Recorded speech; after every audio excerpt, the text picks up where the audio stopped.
Olá, pessoal, tudo bem? Eu espero que vocês estejam todos bem. Nós estamos começando mais uma edição do webinar. Nós estamos na 7ª edição do Enconsad Digital 2020 e agradecemos a participação de cada um de vocês que estão nos assistindo. Da a equipe do Enconsad, de nossos parceiros, apoiadores, palestrantes que nos ajudaram a promover informação, conteúdo e experiência sobre a atenção domiciliar no país. Buscamos contribuir à melhoria do setor com o processo de deshospitalização e com a continuidade de cuidados, além de apresentar os principais temas da nossa área com o objetivo de aproximar todos os profissionais, empresas, autoridades e instituições da categoria.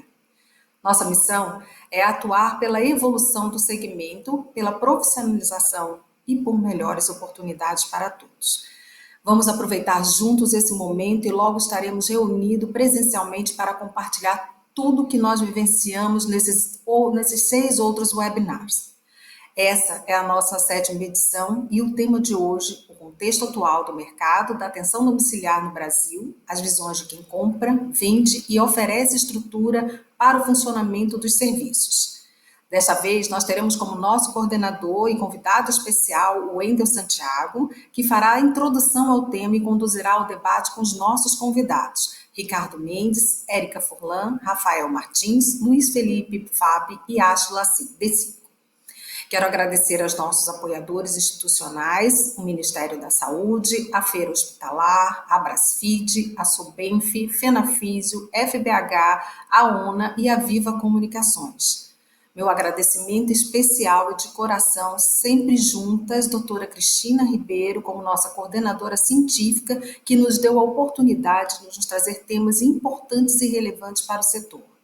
Nosso agradecimento também aos nossos parceiros que ajudam a construir essa jornada especial. A WinCare Group, a Pillbox, a Premium Care, a Nestlé, a Qualivida, a Home Care Vidas, a Viva Comunicação Grupo. E nossa parceira de mídia, a Health by Conexão Home Care. Vamos conhecer agora os nossos parceiros e, em seguida, nosso mediador, o Wendel Santiago, conduzirá a nossa programação de hoje. Muito obrigada e aproveitem bastante.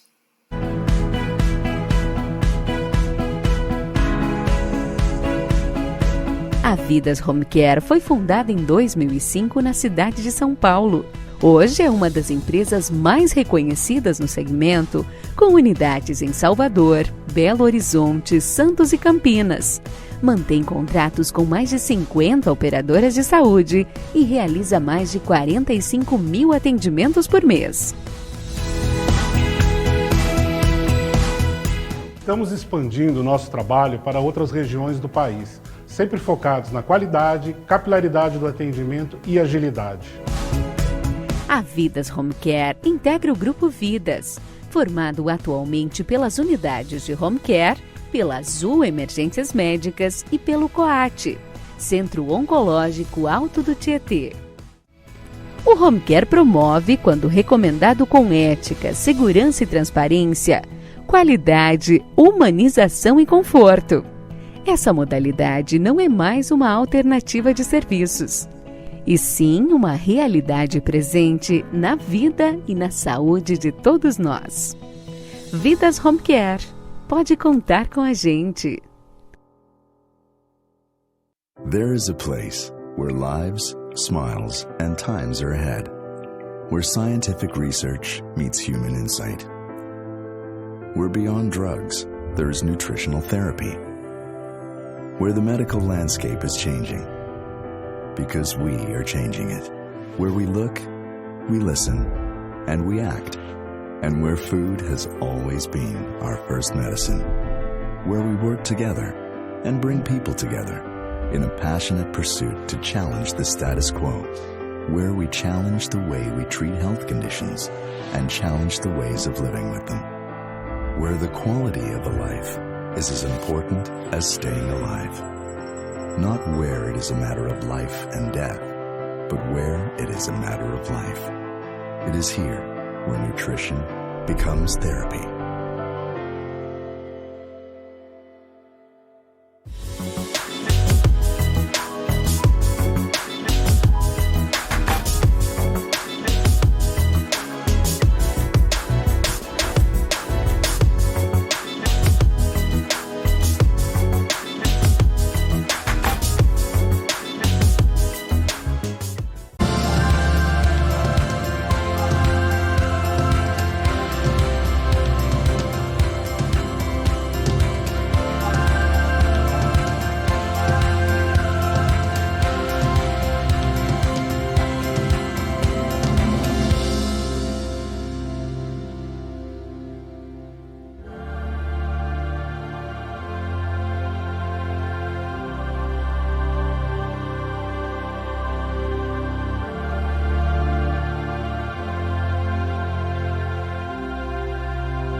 Olá, excelente tarde a todos.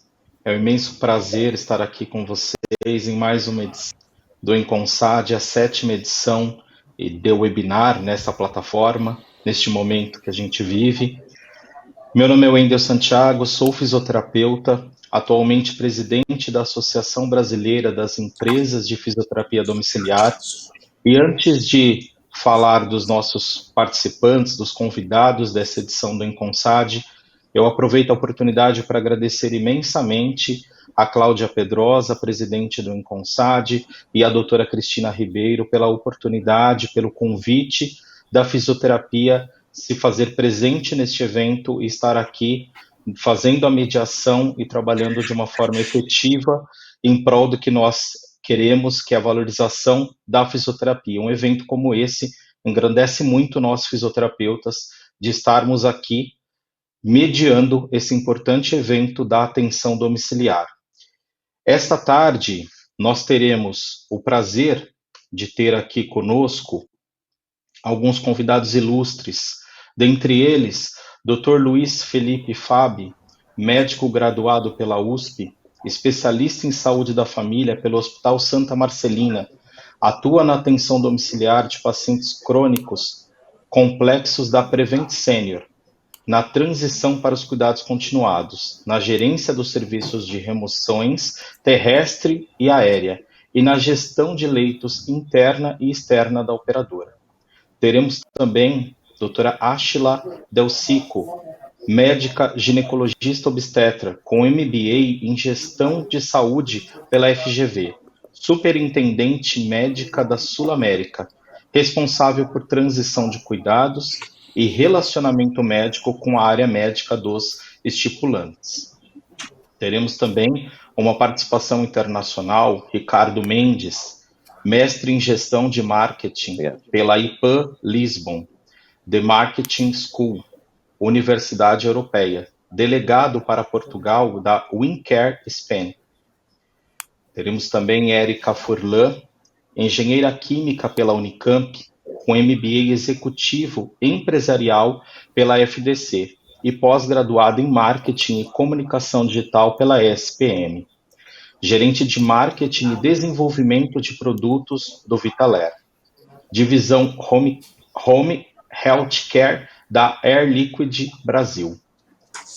Além de todos esses ilustres, teremos mais um que compreende aqui o Grupo Vidas aqui de São Paulo, Rafael Martins, formado em administração de empresas, gestão hospitalar e gestão da qualidade. Black Belt em Lean Six Sigma, gerente executivo do Grupo Vidas. Em nome da organização do evento, eu agradeço o aceite de cada um de vocês.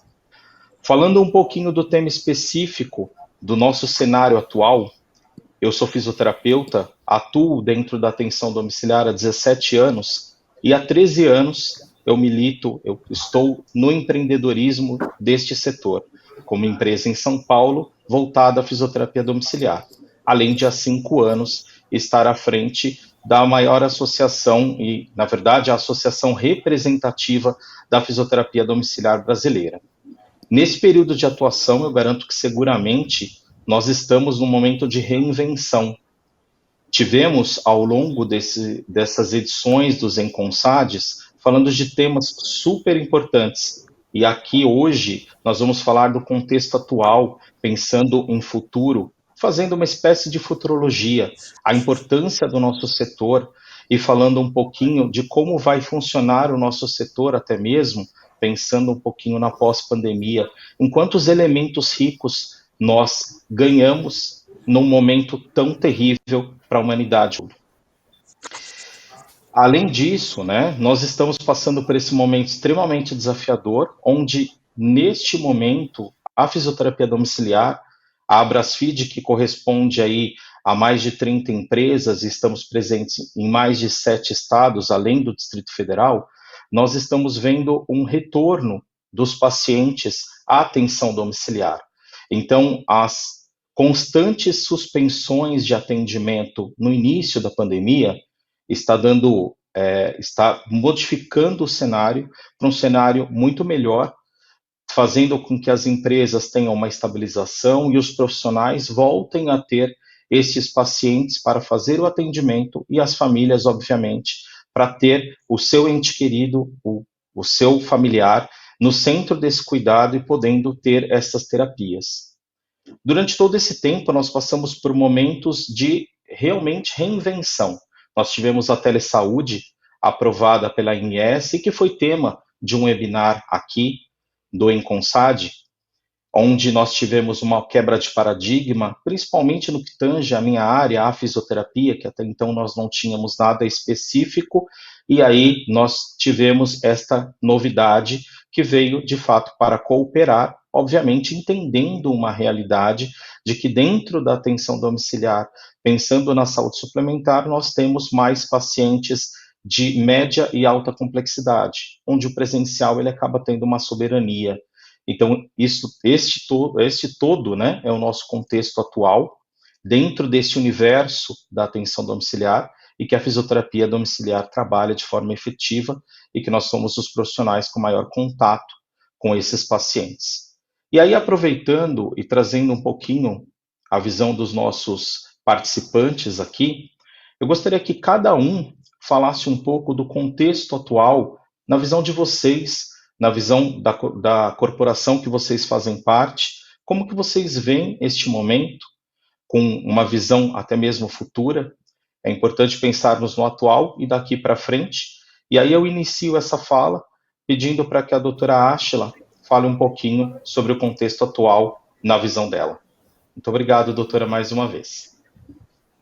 Boa tarde, eu agradeço o convite e a oportunidade de estar aqui, representar a Sua América para falar de um assunto tão importante. A Sua América acredita e sempre teve assistência domiciliar, o atendimento domiciliar, a atenção domiciliar muito presente, e para a gente esse momento foi um momento de muita oportunidade, eu acredito, porque a pandemia nos obrigou a nos reinventarmos, tanto como dentro de casa, com os nossos colaboradores, tentando promover a segurança necessária para eles, como também garantindo o atendimento necessário e segurança para todos os nossos beneficiários. Nós tivemos uma grande oportunidade de alavancar e crescer ainda mais nossa telemedicina. A telemedicina da Sua América não era uma novidade, nós já tínhamos vários recursos de telemedicina para os nossos beneficiários, e aí a pandemia alavancou. Tem até um estudo recente da McKinsey que a telemedicina no mundo teve uma alteração, o padrão de consumo da telemedicina foi alterado nesse momento que a gente está vivendo, e sem dúvida nenhuma a telemedicina tornou-se presente na nossa operação, na nossa vida. Então, eu acredito que a gente teve uma grande oportunidade, e a telemedicina, com toda a legislação que antes nós não tínhamos abertura para uma série de oportunidades, hoje a gente consegue fazer uma série de, por exemplo, consulta médica, entre outras coisas. A gente vai conseguir cada vez mais atender melhor o nosso paciente, o nosso beneficiário, garantindo um cuidado adequado, um cuidado integral desse paciente. A tecnologia é fundamental para isso.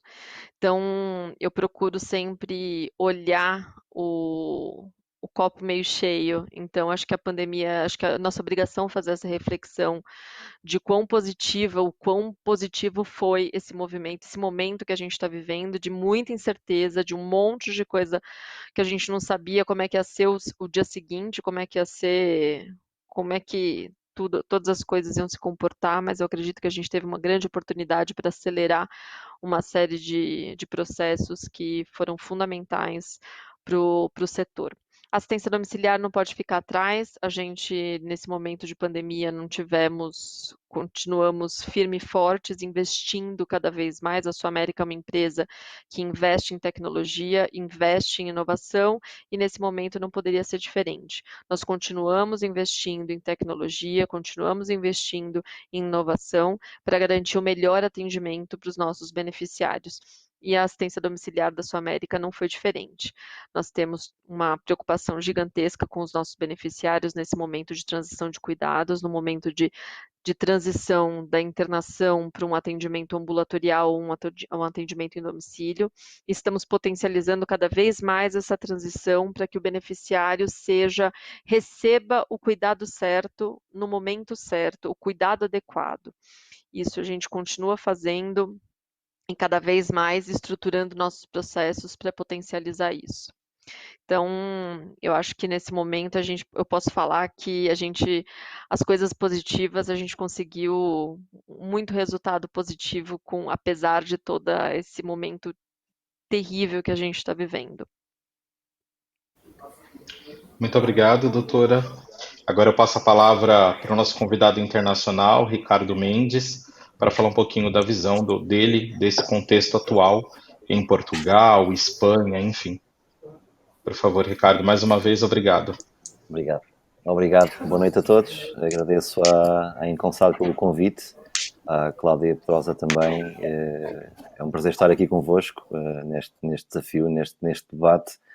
O Covid-19 agora está presente em todo o lado, não é? em todas as temáticas, infelizmente. Eu represento a WinCare Espanha em Portugal e sou gestor de cliente de todo o território português,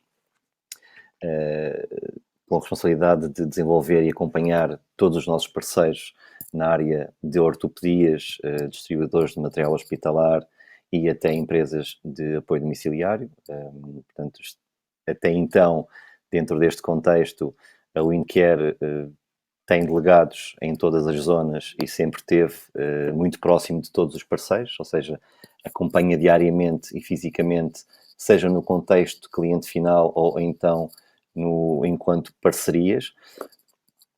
Esta pandemia veio trazer um pouco uma contenção, veio redesenhar e redefinir um pouco aqui as estratégias, penso que não só da nossa empresa, mas também de outras empresas a nível mundial, dentro do setor do mercado hospitalar.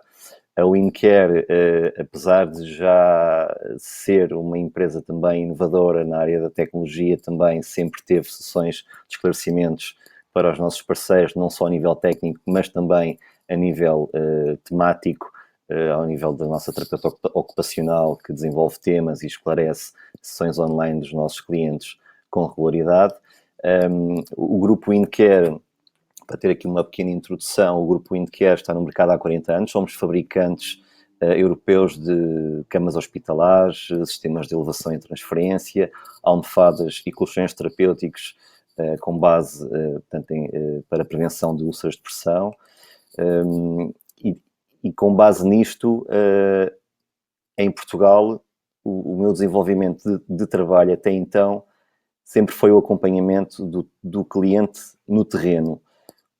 Nesta visão e neste paradigma agora da pandemia e do coronavírus, vimos obrigados a estar em casa, a trabalhar a partir de casa, a contactar clientes que estariam habituados sempre a ter uma presença física e de repente têm que ter um acompanhamento telefónico ou em videoconferência, mas acho que acabámos por conseguir dar um pouco a volta à situação mediante este choque.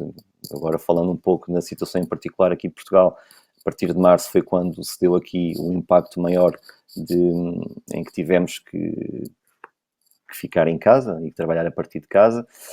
A WinCare neste período nunca deixou de fabricar, de fornecer e de acompanhar, mesmo com alguns serviços mais reduzidos, mas a produção nunca esteve, nomeadamente em França e Espanha, onde infelizmente o impacto teve uma maior amplitude de infectados e de óbitos.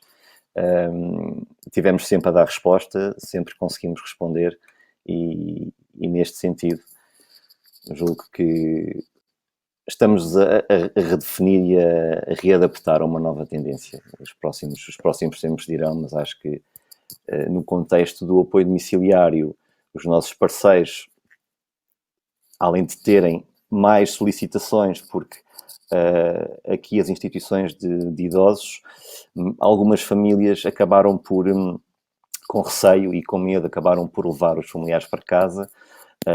Os centros de dia fecharam, tiveram que fechar, portanto, onde o distanciamento social ou a pouca socialização que estas pessoas tinham em centros de dia, de repente ficaram sem ter este tipo de apoio, o que motivou um aumento significativo da prestação do apoio domiciliário aqui em Portugal. Perfeito, perfeito. Muito obrigado, Ricardo. Passar a palavra agora para o Rafael, gerente executivo do Grupo Vidas, para que possa falar do contexto atual. Muito obrigado mais uma vez, Rafael, pela sua participação aqui conosco.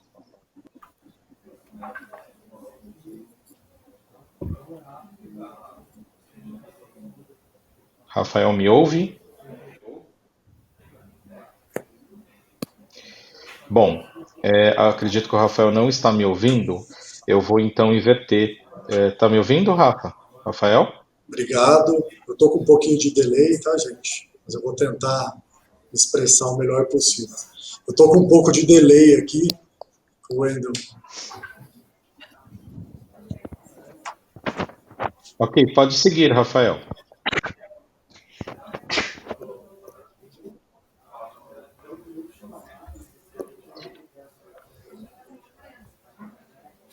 Bom, a gente já retorna com o Rafael, vamos aguardar, problemas técnicos acontecem, né? Faz parte da modernidade, não tem jeito, tempos modernos, é isso mesmo. Vou passar a palavra então para o Dr. Luiz Felipe Fabi, da Prevent Senior. Dr. Luiz, muito obrigado aí pela sua presença e, por favor, fale um pouquinho para nós aí do contexto atual dentro da Prevent Senior.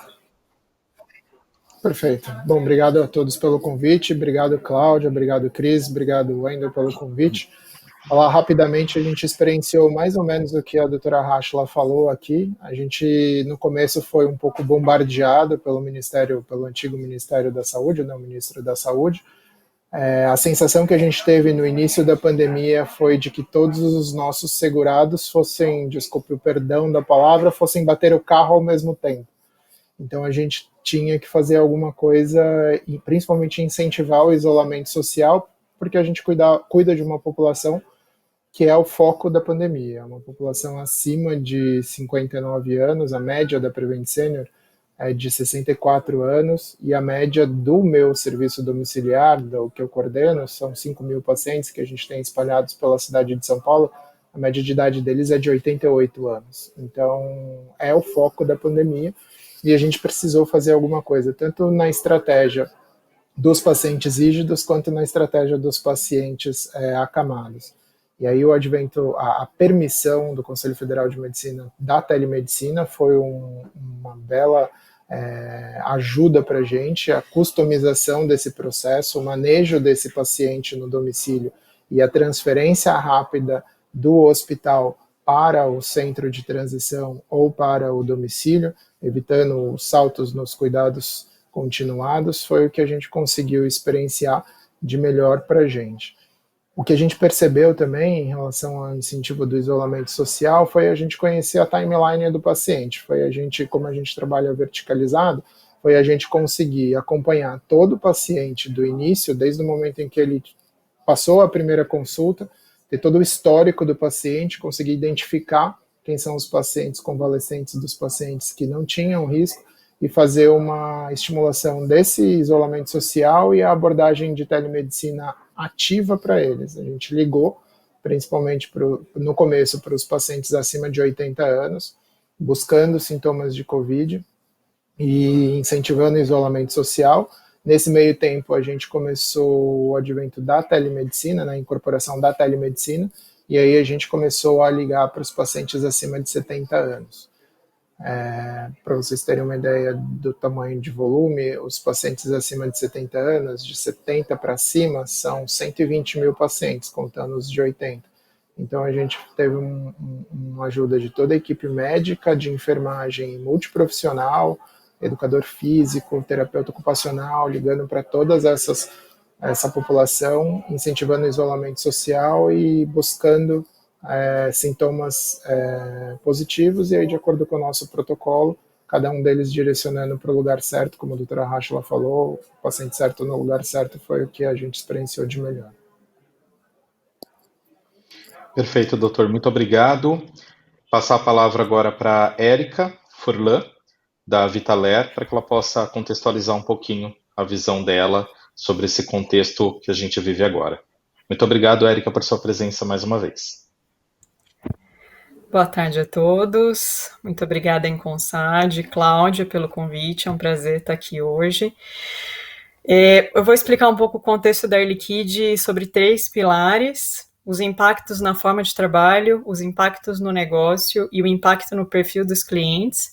Começando pelo primeiro pilar, a gente teve uma mudança bem radical na forma de trabalhar e na forma de se comunicar. Em apenas uma semana, lá na segunda quinzena de março, a gente mobilizou cerca de 800 pessoas dos nossos escritórios para suas casas, inclusive as nossas centrais de atendimento, e já quebramos alguns paradigmas sobre a performance no home office. A gente criou uma mesa redonda em que a diretoria da Air Liquide se conecta uma vez por semana com todos os colaboradores para discutir os principais acontecimentos, falar dos resultados, das estratégias ou simplesmente ouvir sugestão. A gente já teve nessa mesma mesa os motoristas, alguns advogados, alguns gestores, incentivando temas bem importantes para a gente discutir. Um outro ponto é que a gente fez uma pesquisa interna, construindo o futuro juntos, para pensar o que é o novo normal para a Air Liquide, e algumas ações já estão sendo implementadas. Falando do segundo pilar, o impacto no negócio, a nossa base de pacientes se mostrou estável nos primeiros meses da pandemia, com o aumento do número de equipamentos de oxigenoterapia a partir de julho para cá. Para a ventilação mecânica, a demanda foi bem direcionada para a venda de equipamentos, não para locação, uma vez que os equipamentos beira-leito usados pelos hospitais se esgotaram no mercado e houve uma flexibilização para a compra dos equipamentos na versão domiciliar. E o terceiro pilar, falando do impacto no perfil do cliente, a aceitação e o número de interações digital realmente nos surpreenderam do início da pandemia para cá. A gente tem um bom número de interações por WhatsApp, com o apoio da nossa assistente virtual, a Sophie. Disponibilidade é um outro tema que vem ganhando muita força, com serviços disponíveis a qualquer hora, os clientes estão cada vez mais rigorosos com esse tema. Então, lançamento de múltiplos canais é uma prioridade. Aqui eu cito até a entrada do nosso catálogo online, que já permite até compra virtual. E um último ponto, a pandemia facilitou e acelerou a entrada de novos devices no país, muitos com a famosa internet das coisas, então anéis, relógios, até roupas, fornecendo sinais vitais just in time. Então, os nossos clientes também estão mais ávidos por transparência, por proximidade, por personalização. Perfeito. Rafael, estamos de volta?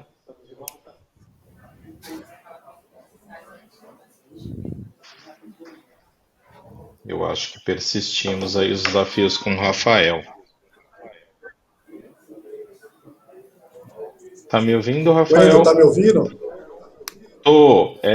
Por favor, fale um pouquinho do contexto atual na sua visão e te agradeço mais uma vez aí por sua participação. Eu tô com... Perfeito.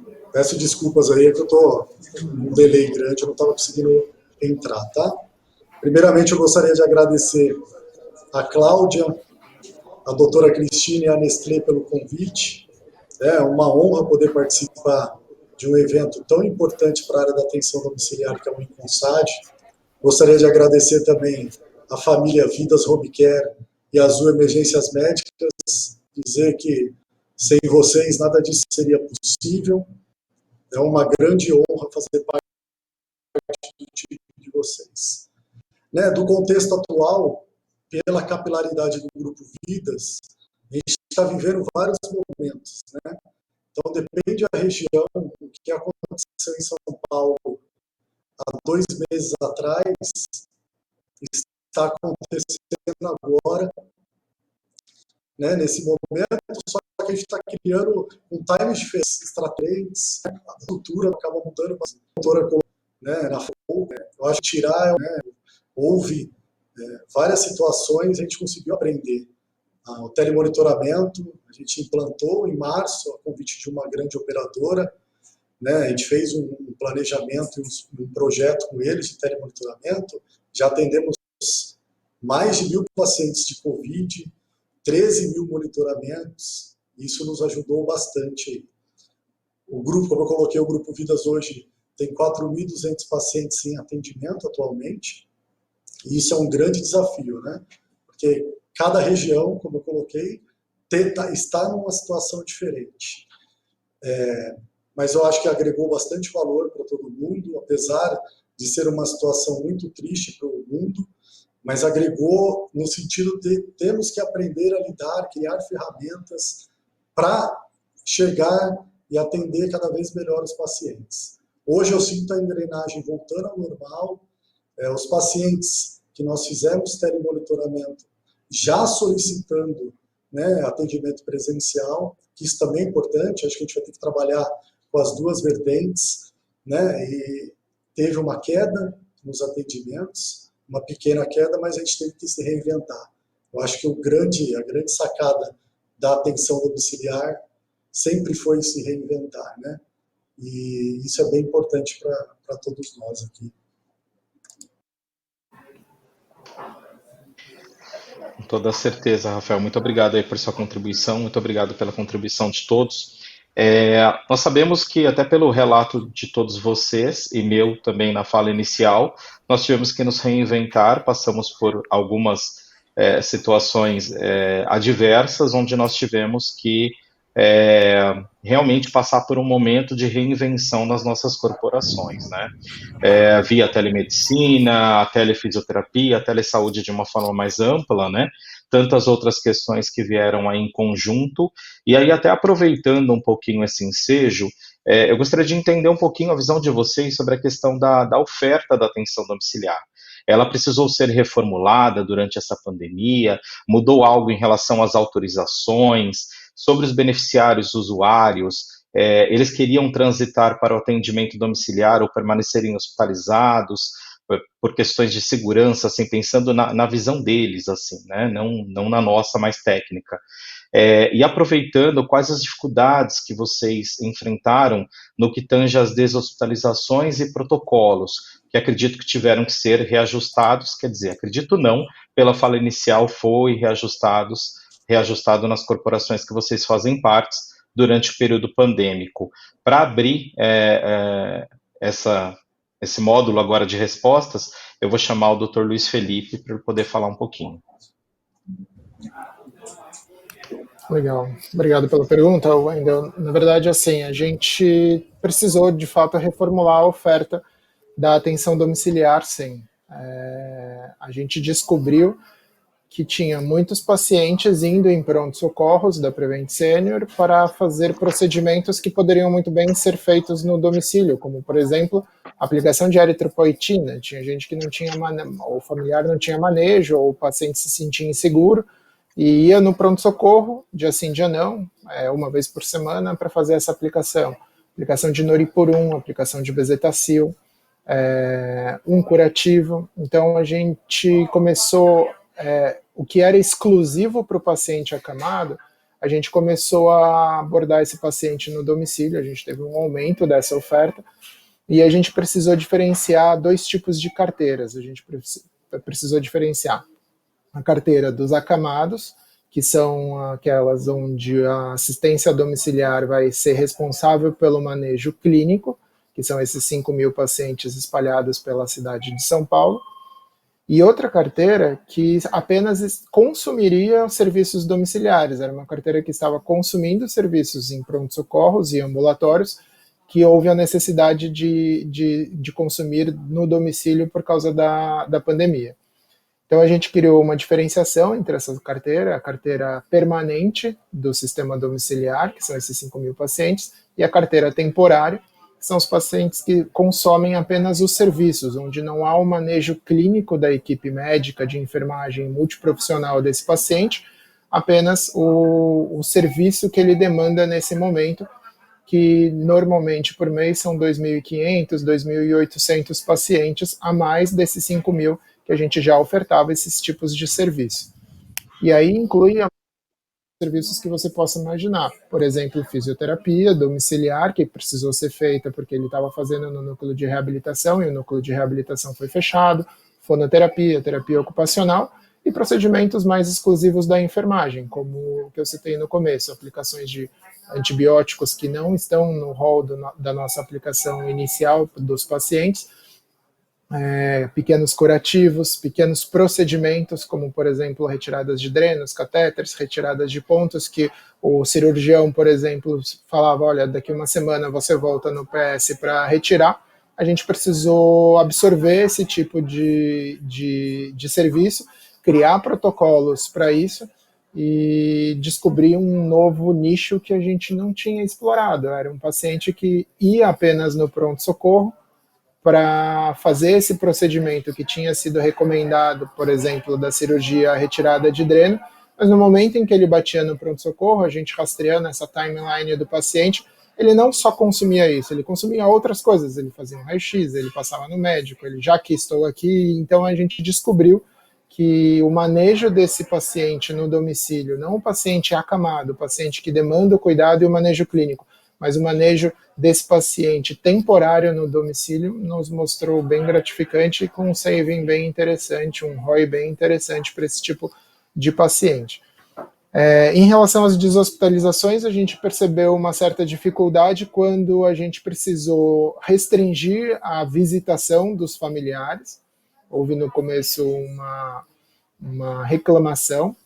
A gente começou a usar a tecnologia, por exemplo, um robô, tablets em todos os consultórios que pudessem aproximar através de FaceTime, WhatsApp, o familiar do ente querido. E depois disso a gente descobriu que essas deshospitalizações, né, essa transição do cuidado foi mais fácil, porque o paciente queria ir para o domicílio e não só ficar internado no hospital para receber a alta com alta cura. Então a gente mudou um pouco o paradigma, o hospital não faz mais alta cura, ele faz alta otimizada, alta com estabilização clínica, era uma ideologia já da Prevent, e aí a gente acabou aproveitando essa janela de oportunidade para enfatizar e cristalizar isso. E em relação aos protocolos que precisaram ser ajustados, o mais clássico é que a gente teve que fazer com todos os nossos parceiros do domicílio a criação do protocolo de vestimenta, de EPIs. A gente precisou, para entrar na casa do paciente, ser paramentado, uma coisa que a gente não tinha experiência antes, nem para pacientes de isolamento de contato a gente tinha isso, porque normalmente quando você isola um paciente de contato é para você não trazer a bactéria para outro paciente. Se você vai só visitar esse paciente, você só precisa ter os cuidados básicos de higiene, mas para a pandemia a gente precisou ter protocolos restritos de EPIs. Perfeito, doutor, muito obrigado. Érica, a Air Liquid, neste momento, me fale sobre as reformulações, novos protocolos. A palavra é sua.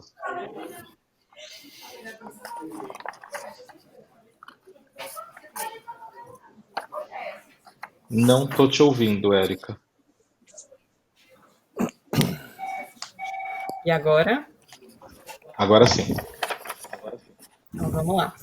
Essa pergunta é bastante focada na relação hospital-home care operadora, na autorização da ida do paciente para casa, no atendimento domiciliar em si, como abordado pelo Dr. Luiz. O Vitaler entra bem no final dessa cadeia, então minha resposta vai ser um pouquinho ajustada para esse momento que a gente participa. O Vitaler basicamente recebe os pedidos de implantação dos equipamentos após o processo de deshospitalização, então concentradores, BIPAPs, ventiladores e até cilindros de oxigênio, e a gente segue com a entrega e com a instalação na casa dos pacientes. O que mudou nesse processo em específico foi a inserção de rigorosos protocolos de segurança e de higiene para cuidar não só dos nossos motoristas e dos nossos fisioterapeutas, mas também para cuidar dos pacientes, que na maioria dos casos pertencem a grupo de risco. Então a gente tem novos procedimentos que envolvem desde o cumprimento de recomendações mais comuns, como o uso de máscara, que a gente tem até um rigor a mais, a gente estabeleceu a N95 ou a PFF2, que são as recomendadas pelo Ministério da Saúde, para uso, né, para os profissionais da saúde em específico, até a higienização constante das mãos com álcool 70. Aqui a gente tem um detalhe diferente do nosso processo, a nossa assinatura é digital, então a gente tem um processo de limpeza com álcool 70 no smartphone entre uma visita e outra. Toda a nossa equipe tem que usar óculos de proteção. A Air Liquide tem o hábito de usar o crachá, a gente mudou esse procedimento, o crachá pendurado está proibido, a instrução é sempre no bolso agora, para evitar que ele seja um meio de contaminação. Até borrifação da bota, né, do motorista, que é uma solução com água sanitária e água, ou só álcool 70 mesmo antes de entrar nas casas dos pacientes, né. Isso vale muito para paciente que a gente atende com cilindro de oxigênio, principalmente, e para aqueles pacientes que a gente atende, né, via implantação de equipamento, a gente pode usar o Propé. Tudo para evitar contaminação cruzada e principalmente para proteger todo esse nosso ecossistema do atendimento domiciliar. Perfeito, Érica, muito obrigado. Doutora Ashila, como foi na Sul América? Como está sendo, né? A assistência domiciliar na Sul América sempre se pautou por quesitos técnicos. A gente sempre utilizou quesitos técnicos para direcionar um beneficiário para um atendimento domiciliar,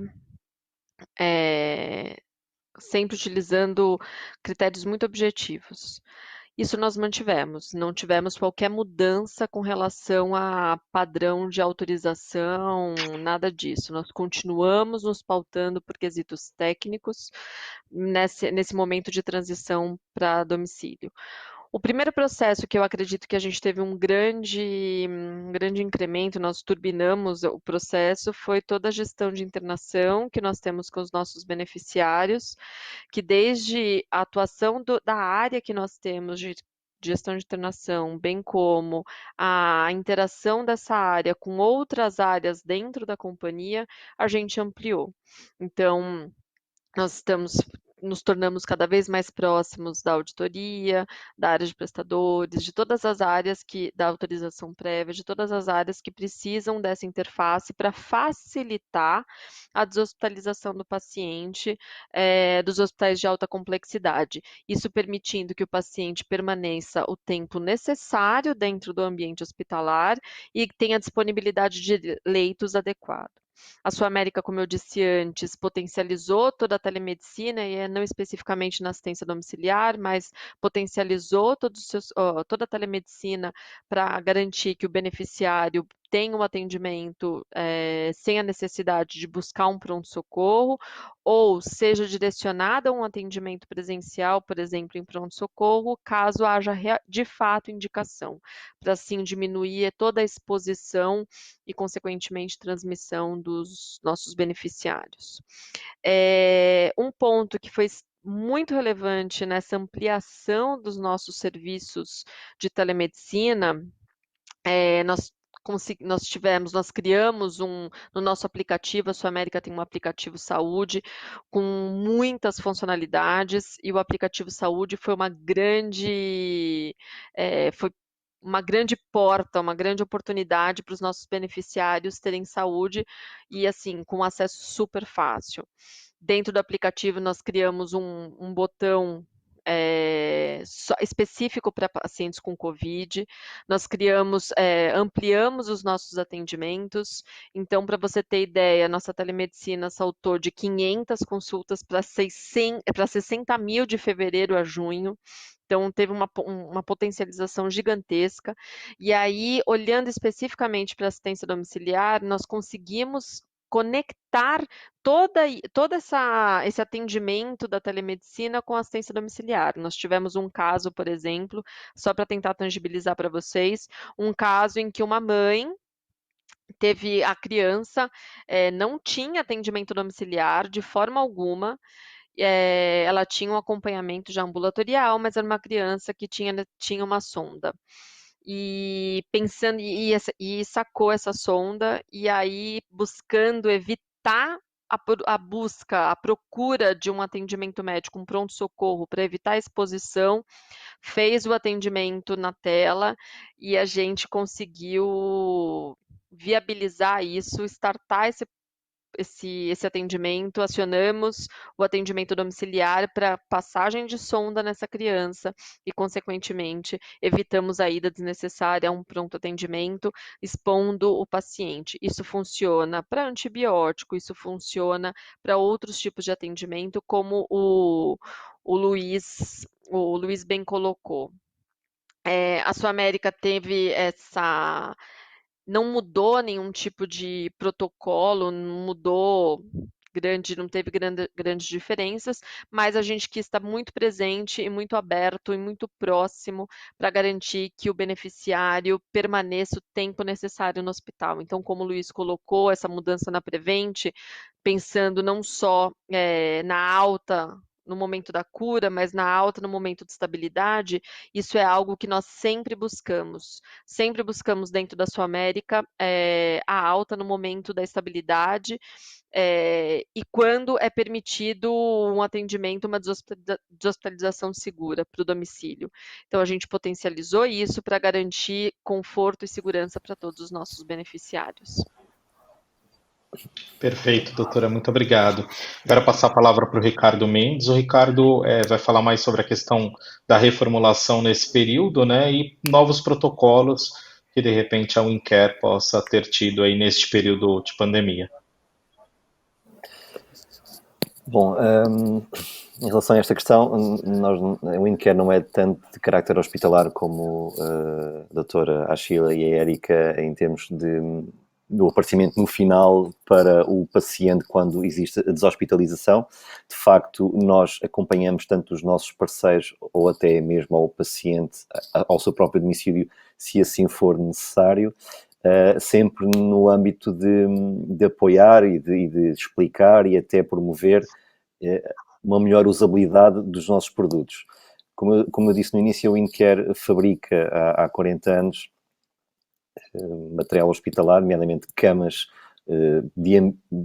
medicalizadas de ambiente residencial, isto precisamente para o parceiro ou para o cliente final que está em casa se sentir totalmente, ou numa instituição residencial, se sentir num ambiente muito familiar, para não se sentir num ambiente mais hospitalizado. Aqui em Portugal, nesta fase, a oferta do apoio domiciliário também foi reformulada. Houve uma maior procura, como eu tinha referido no início, precisamente porque muitas das famílias, por receio e também por medo, levaram os familiares para casa. Ou seja, houve uma deshospitalização das residências séniores, não em nível de contexto hospitalário, e não posso falar porque não estou dentro desse contexto, só posso falar na parte das residências séniores. Portanto, houve uma mobilização de um número grande de pessoas a ir para as suas próprias casas, e como eu disse há pouco, os centros de dias também, ao fecharem por tempo indeterminado, passou a haver um distanciamento social e essas pessoas acabaram por não ter a sua rotina diária, e então aí o apoio domiciliário e equipas multidisciplinares fez todo sentido, tanto que o nosso governo criou regras e medidas de apoio excepcionais de reforço de emergência para estes equipamentos sociais, não só para os serviços de apoio domiciliário, mas também para atividades ocupacionais, a Rede Nacional de Cuidados Continuados. Portanto, houve aqui um investimento da parte do nosso governo para que estas equipas, nomeadamente até a criação de empregos e de novos lugares de trabalho, para que pudessem chegar às pessoas que ficaram em casa de certa forma isoladas, porque muita gente ficou isolada, até mesmo nas tarefas diárias, na tarefa de higienização, pequenos recados, compra de medicação. Portanto, nesse sentido, houve um acréscimo e uma grande procura. Felizmente, no nosso contexto, somos um país com uma população de 10 milhões, em que 20% tem 65 anos ou mais, e com todo o pico da pandemia, o governo português criou hospitais de campanha e espaços, pavilhões de desporto, que converteu em hospitais e clínicas com inúmeras camas que felizmente não chegaram a ser ocupadas, pelo menos naquela primeira fase, e isto veio replicar este cenário que eu estava a referir, ou seja, as pessoas acabaram por ir para casa e indo para casa, numa fase inicial, tiveram que recorrer aos apoios de serviço domiciliário, não só das instituições particulares de solidariedade social que pertencem ao nosso Ministério da Segurança Social, tem um caráter público e privado, assim como também as empresas privadas de apoio domiciliário que tiveram que se reorganizar e criar novas tarefas e novas medidas de segurança também, porque quem está na linha da frente, e aqui o cuidador, sendo informal ou formal, nomeadamente o apoio domiciliário, também terá que ter aqui uma série de requisitos novos. Foi tudo uma novidade, o ter que usar máscara em cada visita, ter que colocar um fato completo, ter que trocar de luvas, ter todo o aspecto de desinfecção hospitalar, criou aqui uma nova reorganização. Perfeito, muito obrigado, Ricardo. Agora eu vou passar a palavra para o Rafael, para ele falar um pouquinho do que precisou ser reformulado aí durante a pandemia, novos protocolos dentro do Grupo Vidas, e a gente encerra essa pergunta.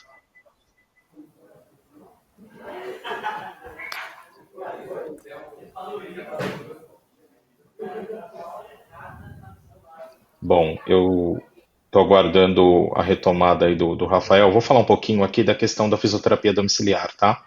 O que precisou ser reformulado aqui por nós durante esse período de pandemia. A gente tem os nossos programas de atendimento domiciliar.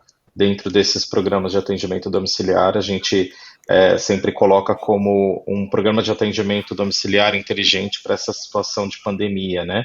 Que, por exemplo, aquele paciente DPOC que é atendido 5 vezes por semana, ele está num quadro estabilizado, a gente acaba reduzindo isso para reduzir essas visitas e otimizar um pouquinho mais essas questões, e com isso a gente conseguir contribuir também no período de início da pandemia até agora, esse contexto atual também, isso tem ocorrido, e a gente tem conseguido aí muito suporte dos profissionais, no qual eu agradeço muitos profissionais fisioterapeutas que têm dado essa devolutiva para a gente, fazendo com que a gente consiga trabalhar em prol de uma PAD, de um programa de atendimento domiciliar que seja mais propositivo para o momento.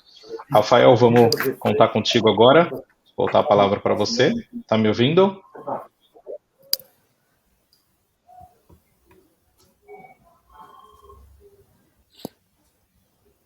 Bom, eu vou fazer o seguinte, eu vou passar para o próximo item, que a gente vai falar um pouquinho da experiência do paciente, da experiência do usuário, enfim, o que vocês podem nos trazer, se houve um aumento de judicializações nesse período. Depois que tiver tudo ok com o Rafael, eu retomo essa pergunta para ele e aí ele já responde as duas. Tudo bem? Podemos fazer desta forma? E aí eu começo da questão da experiência do usuário, falando com o Ricardo. Ricardo, novamente você, vamos falar um pouquinho da experiência do paciente, do usuário nessa fase? A palavra é sua. Obrigado. Então, há bocado tínhamos feito um bocadinho antes de iniciarmos o webinar, aqui o paciente, o usuário, a experiência, acredito que numa faixa etária um pouco mais alta, isto foi tudo um pouco um choque para algumas pessoas que, de repente, estando institucionalizadas ou na sua própria casa, acabaram por não poder continuar a ter as suas rotinas diárias e continuar a não ter visitas, a não poder tocar nas pessoas, a não poder a ver só por meio de algumas ferramentas digitais, ou até por algumas instituições que criaram salas de visita com as devidas precauções e barreiras, que acabou por aliviar algumas famílias. Eu tive relatos de algumas instituições em que os idosos acabaram por falecer de tristeza, porque acabaram por estar muito tempo sem ver as famílias e isto não emocionalmente acabou por mandá-los abaixo um pouco, não é? Neste contexto, perdeu-se um bocadinho o isolamento, perdeu-se um bocadinho o contacto físico e social entre as famílias e o paciente que está numa instituição. Aqui os cuidadores também acabam por ter um risco, um papel de elevado risco, tanto como os médicos e os enfermeiros, sempre na linha da frente. Os cuidadores formais e informais acabam por ter aqui também um papel muito importante. Houve aqui algum receio, alguns relatos também de algum receio de as próprias pessoas nas suas próprias casas não aceitarem o apoio domiciliário por medo de transmissões. Portanto, houve aqui um bocadinho de tudo. A informação, sabemos que às vezes pelo meio digital as informações também em excesso também não são uma mais-valia e neste caso, pronto, houve aqui uma experiência um pouco menos positiva, digamos assim, para uma determinada faixa etária, que agora falando um pouco de um contexto pessoal, a avó da minha esposa fez agora em agosto, 99 anos. Está institucionalizada e há vários meses que não pode ter contacto físico com ninguém. Portanto, nós temos que visitá-la através de uma janela ou por um intercomunicador em que, já tendo alguns problemas de audição e de visão, dificulta todo este movimento e toda esta presença das famílias e também para as pessoas que estão na instituição.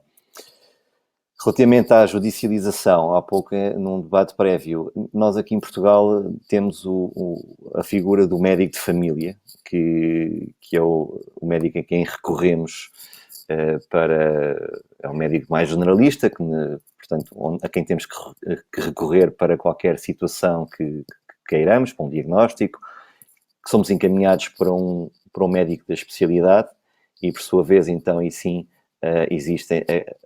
com participação ou não da parte do governo para as devidas intervenções ou até, nomeadamente, os medicamentos ou outro tipo de testes e diagnósticos, mas tem que haver sempre um parecer e uma credencial vinda do nosso médico de família. Esse é que passa a devida autorização para nós criarmos toda a rotina e todo o procedimento.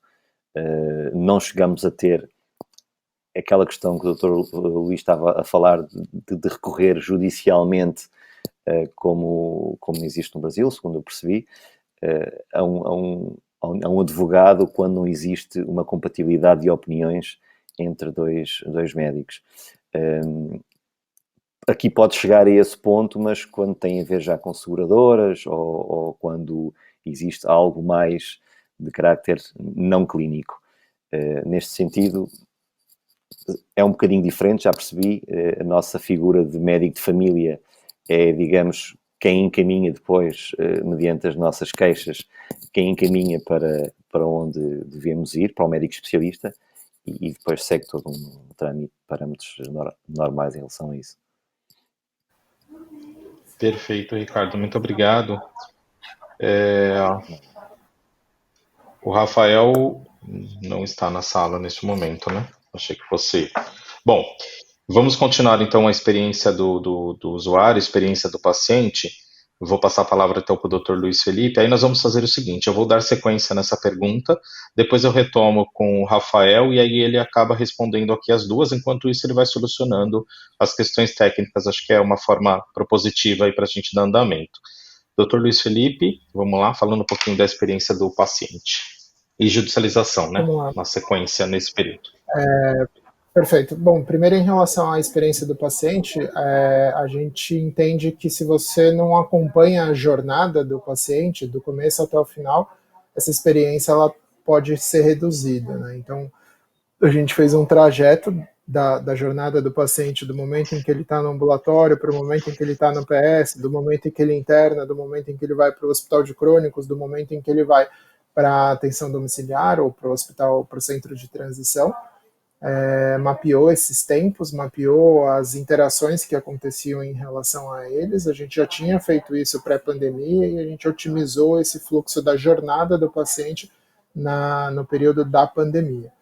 E aí a gente percebeu algumas lombadas, alguns solavancos, reproduziu novos processos, né, novos fluxos, até ter uma experiência, uma jornada do paciente mais longitudinal, que tivesse um médico de referência, que a gente tem no projeto de tutoria, um mentor de referência para evitar que a coordenação da atenção ela deixe de existir. Então, na verdade, cada um dos 4 atributos da atenção primária, saúde, acesso, longitudinalidade, integralidade e coordenação da atenção, a gente traduziu parafraseou em projetos. Então, o acesso sempre foi acesso, mas a longitudinalidade virou o projeto de tutoria, a integralidade, as linhas de cuidado e a coordenação da atenção, o projeto de mentoria. Então a gente mapeou toda essa jornada para evitar que ele se desgarrasse no sistema, principalmente pelo fato da gente ser vertical conseguir fazer o tracking de onde ele está passando, com quem ele está passando, fidelizar não só o médico, mas a equipe que vai abordar esse paciente. Então foi mais fácil da gente estimular o isolamento social e botar os protocolos que a gente achou que precisaria ser colocado naquele momento. Então a gente precisou entrar junto com o paciente para sentir na pele. E foi relativamente fácil, porque todos os funcionários da Prevent são beneficiários da Prevent.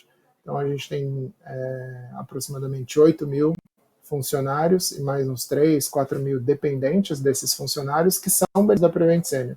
Então, a partir do momento que a gente entendeu isso, a gente estava fazendo para nós mesmos. Né? Meus pais, meu filho, minha esposa são Prevent Senior. Então, a partir do momento que a gente deixa isso de uma forma mais integral e longitudinal, a gente estaria melhorando o acesso de todo mundo da carteira, inclusive o acesso dos funcionários. Em relação à parte da judicialização, a gente não experienciou o aumento que a gente experimentaria, que a gente achou que a gente teria. Nos 2 primeiros meses, a gente teve uma redução da judicialização. E agora, nesse mês atual, a gente está, conforme as coisas estão voltando, a gente começou a aumentar um pouquinho e a gente já fez o nosso plano de contingência para que a gente entendesse qual é o gap que estava acontecendo com essas famílias. Das 4 famílias que a gente estudou, elas tiveram o mesmo gap, né, a mesma desassistência. A maioria das famílias, na nossa experiência, que judicializam são famílias que se sentiram desassistidas. E aí a gente rapidamente, com esse plano de contingência, sanou para que novas não acontecessem. Então, foi essa experiência. Os 3 primeiros meses da pandemia, uma redução na judicialização, e esse mês atual, o mês de agosto, um pequeno aumento que rapidamente foi contido com um plano de contingência. Ok, muito obrigado. Doutora Sheila? Falando um pouquinho da experiência do paciente, judicializações no período, a palavra é sua. Então, vamos lá. A experiência do beneficiário é algo, na sua América, primordial. Nós temos uma preocupação gigantesca com a experiência do beneficiário, tanto que temos processos muito bem estruturados para entender o que o beneficiário, a experiência do beneficiário, além de não conseguir, a gente tem que estar muito próximo do beneficiário para ouvir e tentar sanar os problemas que esse beneficiário tem.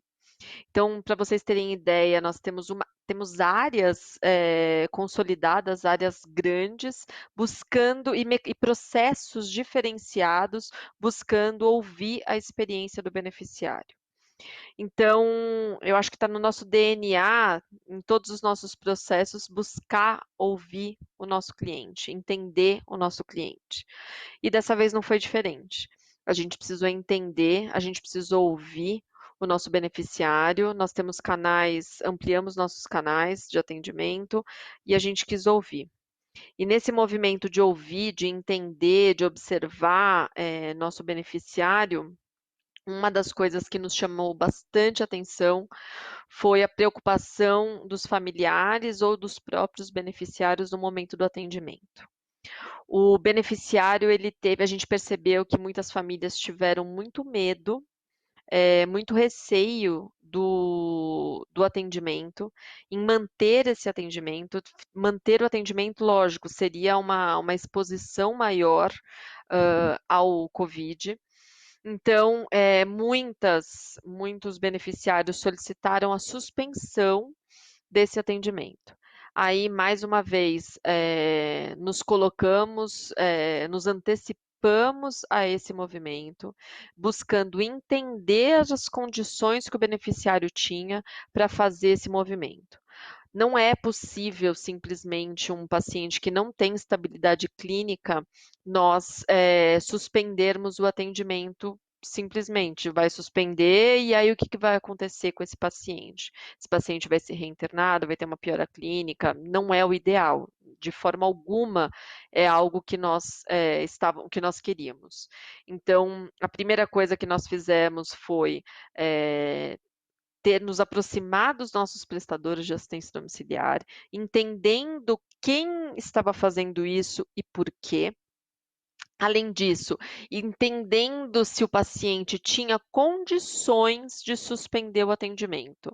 E caso houvesse alguma divergência entre a família e o prestador de assistência domiciliar com relação à segurança na suspensão do atendimento, nós intervimos, nós atuamos rapidamente com a nossa equipe, temos assistente social, temos enfermeiros, temos médicos, atuamos rapidamente para tentar sanar qualquer tipo de dúvida e chegar num denominador comum bom para todo mundo.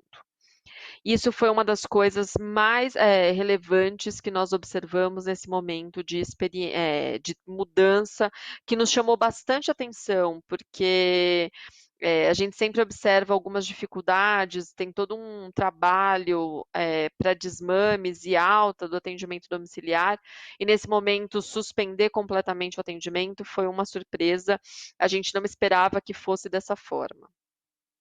Outra coisa que nós observamos com relação à experiência do paciente é o comportamento e o aceite do beneficiário em receber o atendimento em domicílio. A gente percebeu que antes sempre teve uma necessidade de uma discussão para adequação de um PAD, que a família muitas vezes deseja um PAD um pouco mais complexo, um atendimento muito mais rico do que ele realmente precisa, e a gente conseguiu uma aceitação melhor nesse momento. Quanto às judicializações que foi colocado aqui, a gente não observou qualquer mudança nesse período.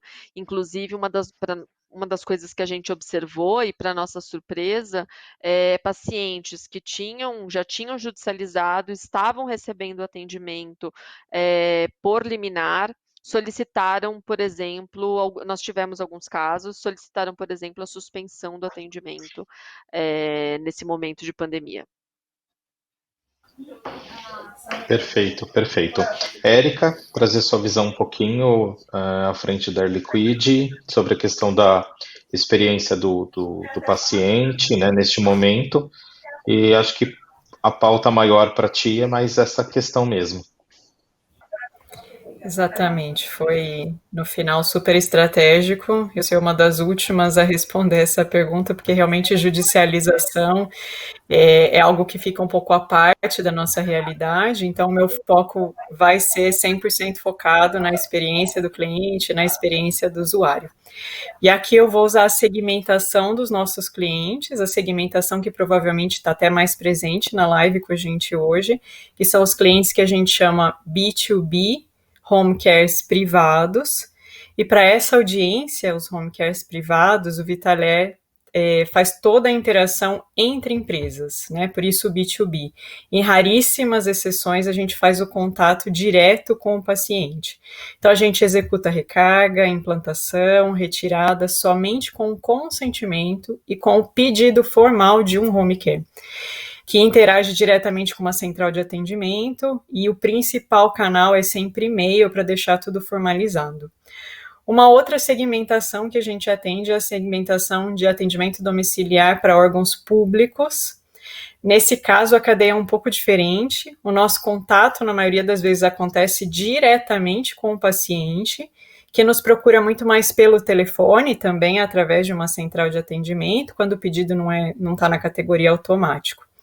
E o Vitaler acaba ficando nesse momento um pouco mais exposto à gestão, a cumprimento e à própria comunicação dos itens e serviços devidamente contratados, enquanto ele atende esse paciente diretamente. Uma curiosidade aqui, no mês passado, o Vitaler fez quase 50 mil interações entre home cares privados e os pacientes dos órgãos públicos, para diferentes demandas, somando tanto telefone quanto e-mail.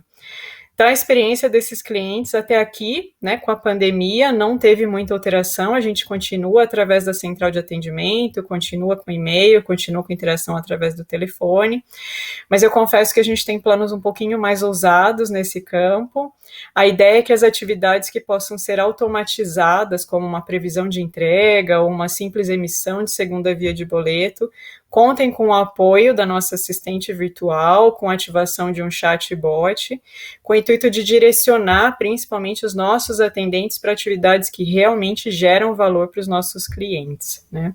A gente já fez alguns pilotos em cima desse projeto, ainda está em fase de teste, desenvolvimento, algumas correções, mas muito em breve a gente deve lançar isso oficialmente, expandir essa solução, com um foco bem grande em ganhar agilidade e ser cada vez mais assertivo nessas interações e respostas para os nossos clientes, que nesse caso eu escolhi destacar os home cares.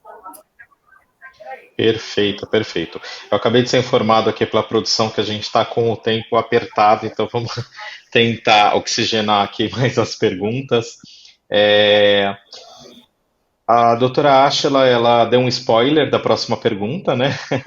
Que seria a questão do relacionamento com os prestadores nesse período. Ela falou um pouquinho disso dentro da sua América. Eu gostaria muito da visão de vocês sobre esse relacionamento, se houve um aumento de credenciamento, descredenciamento, pensando na questão da equipe interna, se a gente teve muitas demissões para o período, e aí eu já vou... Deu um retorno aqui para mim. Bom, voltou. E aí eu já vou contextualizar um pouquinho aqui, trazendo a questão do que vocês, quais as principais dificuldades e oportunidades que vocês encontraram no campo da oferta de tecnologia no contexto atual. E aí eu vou pedir, assim, respostas. A gente está com tempo... Olha, passaria aqui o resto da tarde e à noite aqui conversando com vocês, mas enfim, vamos lá. Então vamos primeiro começar com a questão do relacionamento com os prestadores, credenciamento, descredenciamento e questão de demissões, que aí eu vou contar com o apoio primeiramente da doutora Ashla e depois do doutor Luiz Felipe. E depois a gente vai falar sobre dificuldades e oportunidades no campo de oferta de tecnologia. Tá bom? Vamos tentar oxigenar as duas perguntas. Doutora Ashla? Então, vamos lá. Com relação ao relacionamento, eu falei, como você colocou, dei um spoiler, a gente ficou muito mais próximo dos nossos prestadores, porque a gente ficou muito preocupado com alguns temas, com algumas questões. Primeiro de tudo, que a gente conseguisse manter todos os atendimentos e todas as entregas. Então, a gente tinha uma preocupação grande com os prestadores de serviço, por exemplo, se fisioterapeutas, fonoterapeutas, enfermeiros, técnicos de enfermagem, se a gente ia ter uma contaminação, ia ter muita gente doente, por exemplo, como ficariam esses atendimentos? A gente teve muita preocupação. Então, a gente acompanhou muito de perto, muito próximo, diariamente a gente tinha conversa com todos os nossos prestadores para entender como é que estavam esses atendimentos, tanto para manter os atendimentos vigentes, quanto para receber novos atendimentos, conseguir atender novos atendimentos. Segundo ponto que a gente teve bastante preocupação e ficou bem próximo dos nossos prestadores é relacionado à segurança do paciente. E aí, segurança do paciente é aquilo que o Luiz falou, garantir que os EPIs sejam utilizados de forma adequada e sustentável, porque não adianta nada a gente tentar usar a EPI de uma forma indiscriminada e também de uma forma irresponsável, porque isso a gente sabia o que a gente viveu aqui com relação à disponibilidade de EPIs no período da pandemia. Outro tema que foi também nós buscamos é o esclarecimento dessas famílias junto aos nossos prestadores. A gente entende que as famílias gerou muita dúvida, é um momento, claro, que é tudo novo, gerou muita dúvida com relação ao tema. Então, muitas famílias achavam que o profissional deveria chegar inteiro paramentado, achando que isso ia prevenir, outros não tinham qualquer informação, então a gente buscou que os nossos prestadores de serviço estivessem muito próximos, esclarecendo sobre o tema, inclusive na questão do EPI. Um ponto que a gente não teve, com relação à nossa rede, a gente manteve tudo conforme a nossa necessidade.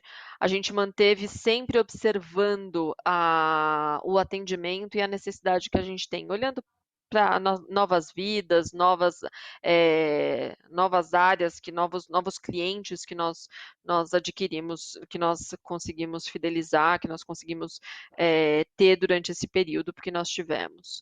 Com relação à nossa equipe interna, a Sul América teve uma preocupação muito grande com todos os nossos colaboradores. Primeiro, a Sul América aderiu ao movimento Não Demita, então nossos colaboradores tiveram segurança e todos os nossos colaboradores, 100% da Sul América, em todas as filiais, em todos os locais, foram para domicílio, foram para home office, com todo o respaldo técnico necessário para que mantenha todo o seu fluxo, toda a produtividade. Então, a gente observou nesse período Perfeito. uma produtividade muito boa e uma segurança muito grande para todos os nossos colaboradores. Perfeito. Vamos lá. A gente, em relação ao relacionamento com os prestadores nesse período, a gente teve uma diminuição do volume de atendimentos, principalmente em relação à equipe multi, né, a equipe multi que já estava, fisio, fono, TO, psicologia, que já estavam acostumadas a fazer uma sessão para o paciente crônico complexo. Por iniciativa da família, houve a paralisação, então a gente no começo experienciou uma diminuição nesse volume desses prestadores, não houve um descredenciamento de nenhuma empresa, muito pelo contrário, houve um aumento de credenciamento de empresas de remoção e de empresas de serviços pontuais de home care, né, de atenção domiciliar.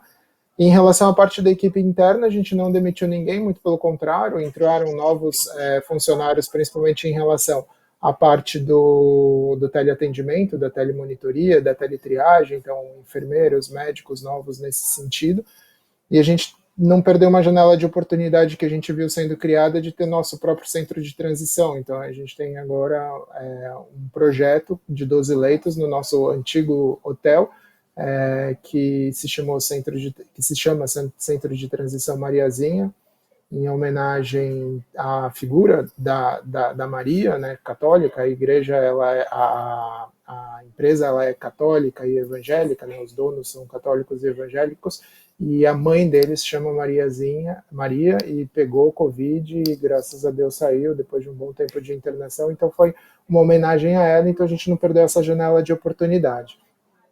De oportunidade, especificamente em relação à telemedicina e à atenção domiciliar, eu já falei previamente, a gente tem 5.000 pacientes espalhados pela cidade de São Paulo e a gente faz 1.500 visitas médicas por mês, falando exclusivamente das visitas médicas. Demorava aproximadamente 3 meses e meio para girar essa carteira. A gente colocou todo mundo em home office. O meu médico ele faz um plantão de 12 horas, 10 visitas por dia, porque as outras 2 horas são trabalhos administrativos de devolutiva de exames, enfim. E a gente conversou com todos e a gente mandou uma agenda de home office de 30 pacientes para eles fazerem o contato. Então, nos 3 primeiros meses, a gente fez 3.500 atendimentos só de telemedicina, né?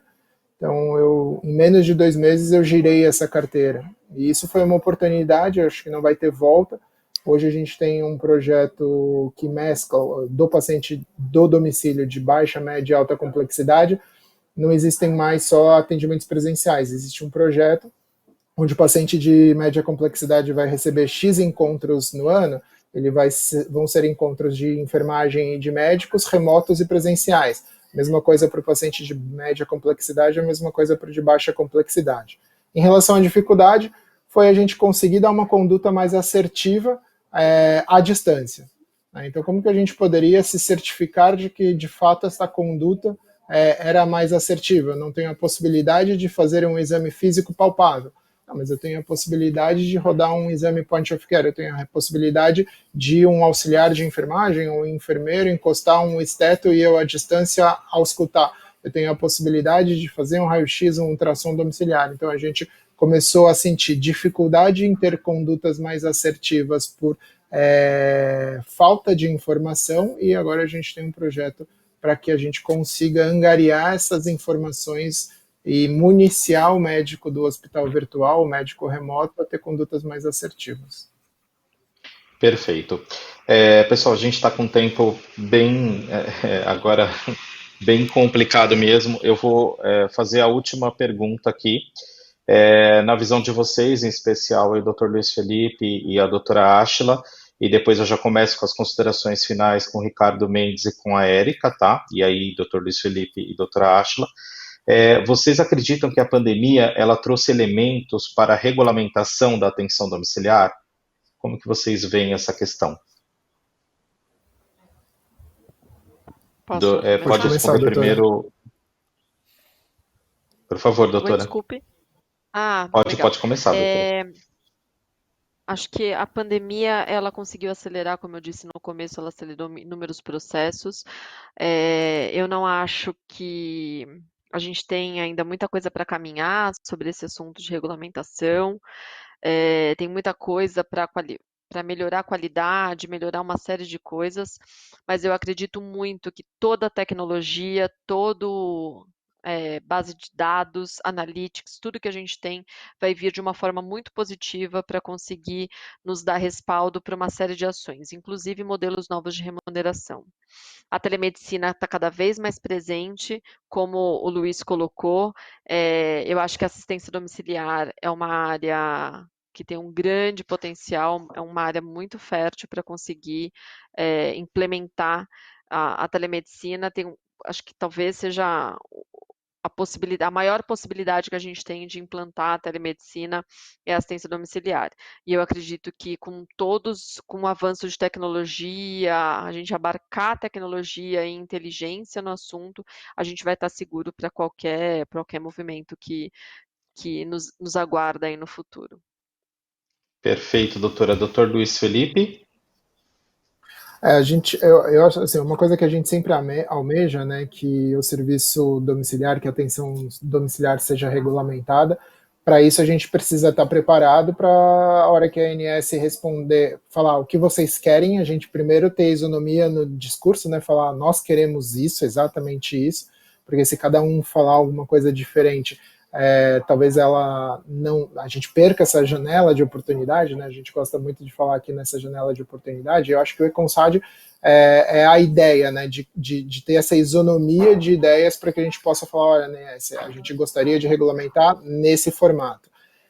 Em relação à parte da remuneração por qualidade, do fee for service, pensando nisso, a gente é super a favor, mas as regras precisam estar bem descritas, né? Tive um professor na medicina de família e comunidade, que é o Juan Gervas, um médico espanhol, que ele fala que existem 3 tipos de remunerações. A remuneração por salário, né? Então o cara bate o dedo, senta na cadeira dele, fica sem trabalhar, procrastina, e depois ele sai, bate o dedo e vai embora. Esse é o ruim da remuneração por salário, CLT. A remuneração por performance, a remuneração por captação, então quanto mais você atende, mais você ganha, e aí um dermato que ganha por consulta faz 6 consultas em 1 hora, e um clínico, um geriatra, um médico de família faz 1 consulta por 1 hora, então é injusto nesse sentido. E a remuneração por performance, por qualidade, a gente tem que tomar muito cuidado quais são essas qualidades. Quando você coloca indicadores, a pessoa foca naqueles indicadores para ter o seu aumento da remuneração. Então, é complicado você falar que existe apenas um tipo de pagamento certo. O pagamento, na verdade, é um mix de tudo, né? Os cálculos que a gente pensa aqui 70% de salário, 20% de captação, 10% de performance. Porque senão a gente tem os vícios de cada um. Se você só paga por salário, acontece isso. Se você só paga por captação, acontece isso. Se você só paga por performance, acontece isso. Então ele até brincava quando ele estava nos ensinando isso. Na Inglaterra, o gatekeeper ganha por quantidade de Papa Nicolais. Então a moça entra no consultório dele de pernas fechadas. Por quê? Porque quanto mais Papa Nicolau era coletado, melhor ele era remunerado. Então a gente tem que tomar cuidado com essas coisas. Tá? Sim, perfeito. Doutor Luiz Felipe, já vamos encaminhando aí para o desfecho. Poderíamos começar com o Ricardo Mendes, fazendo um desfecho bem breve aí para a gente encerrar infelizmente, a nossa 7ª edição do Inconsad. Foi fantástico estar com vocês. Muito obrigado. Bom, obrigado, Will. Em nome da WinCare Espanha e toda a equipa, porque este trabalho também, este briefing prévio, não fui só eu que desenvolvi, também quero salientar o trabalho da terapeuta ocupacional que temos na empresa e do departamento de marketing e não só. Falei um pouco no contexto Portugal, mas também é um contexto Espanha, acaba por ser um mercado muito idêntico. O contexto do apoio domiciliário ou da assistência domiciliária acaba por ser muito homólogo em relação a Portugal e Espanha. Cruzando aqui um bocadinho as outras questões que não temos tempo para falar, a tecnologia é fundamental e cada vez mais os produtos que nós temos, nomeadamente a WinCare, são produtos e são equipamentos que ajudam nesta fase e noutras fases. Nós já tivemos, Ricardo, eu vou ter que interromper, realmente a gente não tem mais tempo, até peço desculpa aos demais. Agradeço a todos aí pela participação. Obrigado. Foi muito bom estar com vocês. Obrigado. Agradeço a Cláudia Pedrosa, doutora Cristina Ribeiro, e vou passar a palavra para a Cláudia para dar um encerramento final aí. Muito obrigado a todos. Perfeito. Obrigado. Olá, gente. Hoje, realmente, eu gostaria de manter essa webinar com muito mais tempo, porque a gente ainda tem muita coisa para tratar, muita coisa para conversar. Infelizmente, o Rafael não pôde estar conosco, a gente teve essa questão da tecnologia lá, do Wi-Fi dele, da internet. A internet, infelizmente, ainda no Brasil, não estava esperando também essa pandemia, eu não sei se aconteceu no mundo, mas prometo, Rafael, que a gente vai ter um momento nosso, o Inconsad promete isso para você, nem que a gente faça pelo Zoom, mas eu acho que é importante a sua visão, sim. Eu agradeço a todos, esses temas foram muito importantes, muito relevantes para o setor. Acho que a partir de agora a gente vai ter uma nova visão, a gente tem novas condutas. Mais uma vez, eu gostaria de agradecer a WinCare Group, a Pillbox, a Premium Care, a Nestlé, a Qualivida, a Home Care Groups e a Viva Comunicação. Gente, após terminar, vai ter um QR Code e vocês podem mandar avaliar tudo de vocês. Eu também gostaria só de encerrar pedindo a vocês que mandem um e-mail para a gente ou nas nossas redes sociais quais os temas que vocês acham que deve ser tratado para o Inconsad. Eu espero encontrar vocês, claro, o mais breve possível e de forma presencial, mas com outras webinars que vêm pela frente. Muito obrigada, uma boa noite para todos e fica aqui a nossa consideração ao Rafael, porque infelizmente a internet dele não funcionou. Muito obrigada.